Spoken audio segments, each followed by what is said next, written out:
Hello, Carolina Girl Hoop Report followers. We are here in District Heights, Maryland. Yes. District Heights, Maryland at Bishop McNamara. I've got with us Bishop McNamara head coach Ron James. Ron, thank you for joining us. Thanks for having me. Absolutely.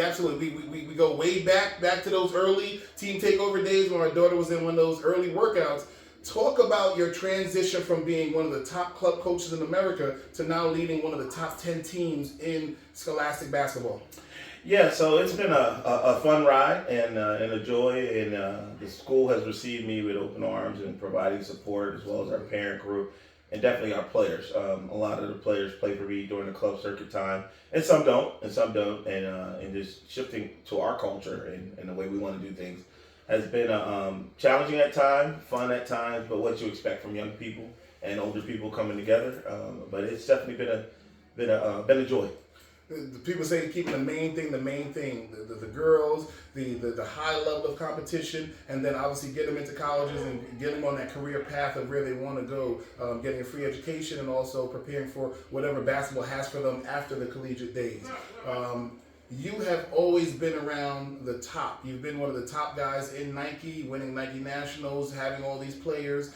What was the biggest thing that you needed to do here to make that transition for a program at McNamara?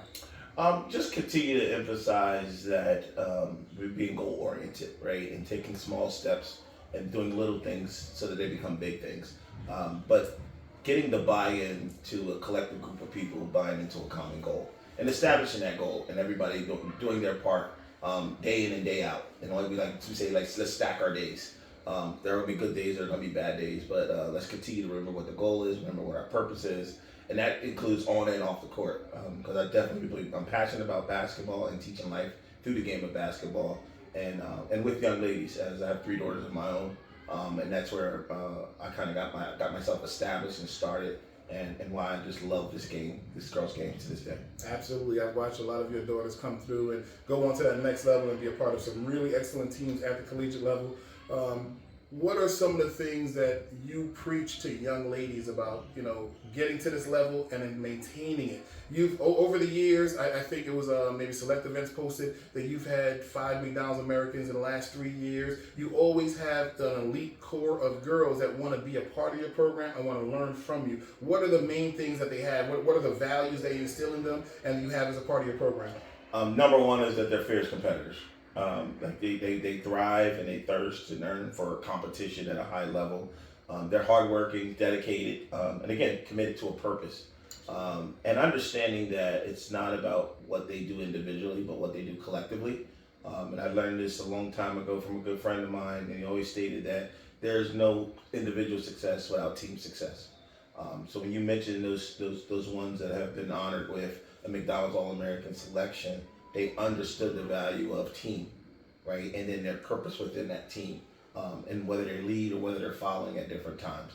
But the common core of every one of those kids, and it's 9 since our program has started, and then, Select did put that post out, so I've been proud about that. But it's always been about, I thirst for competition, and I want those matchups. Because that's what's going to make me better in the long run. And what's next, the next step, whether that be collegiately or whether that be professionally after that. Absolutely. Here at McNamara, they've always been, competing at a national level. Like you said, even before you got here, you had a lot of your girls here because that's the type of players they wanted in this program, and now you get to continue that work with them. What is it that the program is looking to do in the future? What do you see as the future of McNamara? Now that you're here, what is, the 25, 26, what are you going to be able to see and clear some space on these banners up here for what? What are you going to do? Well, what we're looking to do first and foremost is win a national championship. We'll continue to play a national level schedule, and wherever the competition is, you can expect McNamara to be there. And we want kids that want that type of experience, and understand the work that it takes to get there. It's not easy. There are a lot of great coaches and kids and programs across the country, and we want to be continue to be seen as one of them, and ultimately we can win that national championship, while we also look to be successful in our region as well. Absolutely. If anybody doesn't know, big time college coaches, you already know the address here, but obviously you got to know the man. Ron James, Bishop McNamara High School, District Heights, Maryland. Please don't forget it. All right. Thank you, Ron. Thank you. Appreciate it.